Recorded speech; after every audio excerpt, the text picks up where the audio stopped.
All right, let's get right into it. What if I told you there's a system, a hidden trap that almost all of us walk right into? We think it's the only path to a successful life, but in reality, it's the very thing designed to stop most people from ever becoming truly wealthy. So, think about this for a second. What do guys like Bill Gates, Mark Zuckerberg, and Gautam Adani really have in common? Now, the obvious answer is, well, they're all billionaires. And yeah, you're right, but that's not the most important thing. There's something else, something deeper they all share that actually put them on that path. You see, they all escaped. They broke out of a trap. A trap that most of us are told to be proud of. A trap we spend years of our lives and tons of money preparing to enter. But here's the kicker. This system was never, ever built for our success. So let's talk about what it's actually like for the people caught inside.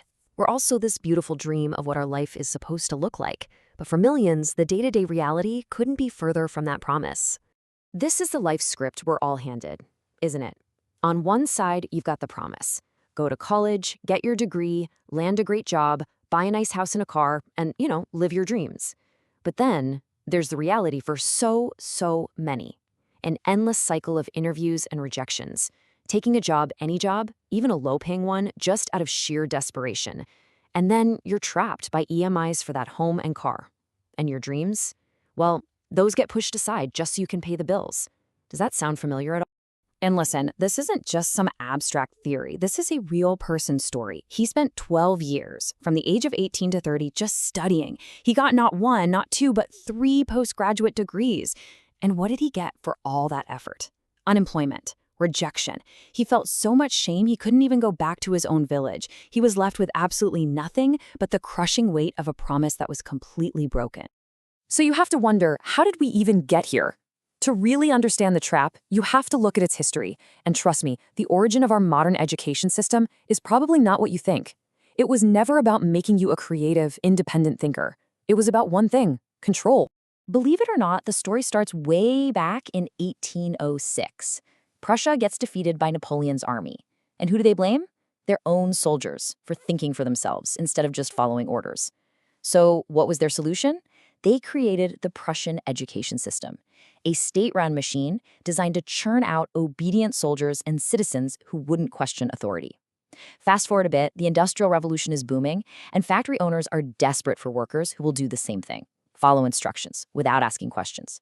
So they took that Prussian model and spread it all over the world. And by 1835, that same exact system landed in India through the English Education Act. And hey, don't just take my word for it. These are the actual words of Lord Macaulay, the man behind that act. The goal was crystal clear. It wasn't about empowering people. It was about creating a class of clerks and administrators who would think like the English and help the British Empire run smoothly. It was about creating the perfect employee, not an independent leader. Now, I know what you might be thinking. Okay, that was the 1800s. Things are totally different now. But are they really? Let's take a look at how that same exact 19th century blueprint is still running our lives today.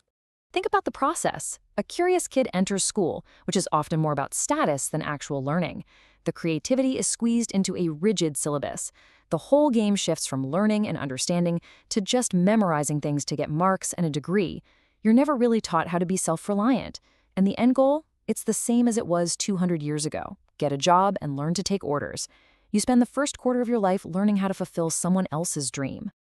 And what's the result of all this? What's the outcome of all this time, all this money, all this effort? Well, the numbers are pretty shocking. A staggering 42% of graduates in India under 25 are unemployed. The system is churning out people with degrees, but it's failing to give them the skills they actually need to build a career. And let's talk about the real-world value of these skills. An engineer in India, someone who's done everything right according to the system, might make around 60 to 80,000 rupees a month. Meanwhile, a truck driver in the US can make up to 10 lakh rupees a month. We're talking more than 10 times the salary. Now, this isn't about which job is better. It's a wake-up call that the skills our education system values aren't necessarily the ones the global market is willing to pay top dollar for. And if you think, oh, that's just a problem for average colleges, think again. This crisis has hit the very top.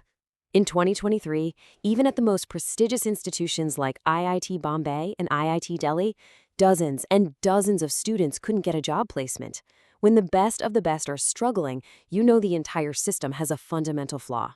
Okay, so we've seen the trap, we've looked at its history, and we've seen how it's failing people today. But the most important part is this: how do you escape? Because the good news is there is a way out. So here's a 4-step escape plan. First, and this is the big one, you have to change the goal. Stop focusing on just getting a job. Start focusing on acquiring valuable skills. The world is desperate for skilled people, not just people with a piece of paper. Second, for the parents out there, give your kids exposure to the real world. Show them that life is so much bigger than just math and chemistry. Value their skills more than their mark sheet. Third, for students, explore. Don't be afraid to take a year off, not just to cram for another exam, but to actually figure out who you are and what you're passionate about. And finally, number 4, learn from people who are actually doing it. Find online courses and mentors who have real-world success, not just theorists who've only read about it in a book. Ultimately, it all boils down to this one question. You can stay on the path that's been laid out for you, the safe path, and accept a stable, predictable, average life. Or you can make the decision to break free, to build your own path, and to actually go after the life of your dreams. The choice is yours.